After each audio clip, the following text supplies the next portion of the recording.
मरहबा collection mall, readymade कपड़ों का भरपूर खजाना। Jeans pant, T shirt, cargo pant, night pant, बच्चे और बच्चियों के लिए अच्छे खूबसूरत और उम्दा ड्रेस। पता याद रखें, जमुर हाई स्कूल मेन रोड, जैतून हजीन मस्जिद के पास। और मालेगांव के आवाम ने काफी कुछ खोया है। जो सारे मसाइल 20 साल पहले हमारे पास थे, आज भी वही है। बीजेपी की सरकार देश में भी है, राज्य में भी है, और बीजेपी के लोगों ने कहा है कि हम देश में, दुनिया में तीसरी सत्ता बनने जा रहे हैं।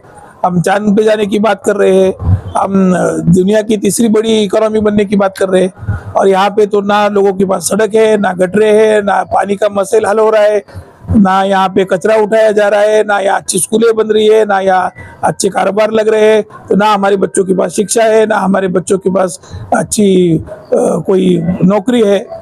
और जो भी है वो सिर्फ गुंडागर्दी बढ़ाई जा रही है, गुंडों को प्रोटेक्शन दिया जा रहा है, उनको खुलेआम एमडी का ड्रग दिया जा रहा है, कुत्ता गोली दी जा रही है। उसकी वजह से बड़े मात्रा में चेन स्नैचिंग और मोबाइल स्नैचिंग जैसी चोरियां ये कुत्ता गोली वाले लड़के कर रहे हैं।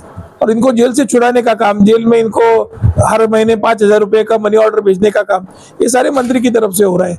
तो मुझे लगता है कि 21वीं सदी में हम आगे जाना चाहते थे, लेकिन हम तो पीछे आ चुके हैं। और जैसे बंडू काका बच्चाओं की अचानक पॉलिटिकल पैराशूट एंट्री, आपको क्या लगता है कि ये आवाम के लिए है या फिर कोई चला रहा है उनको?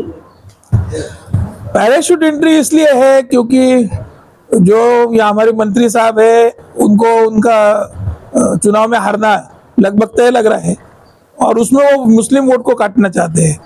तो बीजेपी की मदद से उन्होंने बंडू काका को लाया है। वो जिस तरीके से खर्चा कर रहे हैं, वो खुद ही जिस दिन उनका नामांकन दाखिल करे, उस दिन रैली में बोले थे कि मैं एक गोदड़ी लेके आया था। तो जो आदमी सिर्फ एक गोदड़ी लेके आया था, उसके पास इतना खर्चा करने को पैसा कहाँ से आया? तो ये जो सारा पैसा आया है, तो ये बीजेपी की तरफ से आ रहा है। गिरीश महाजन और जो 40 गांव के हमारे आमदार है मंगेश चौहान, इनके जरिए से इनको फाइनेंस किया जा रहा है। आपने देखा होगा कि सारी जगह उन्होंने जो फोटो लगाया नेता की जगह, वो सुनील गायकवाड़ साहब का है।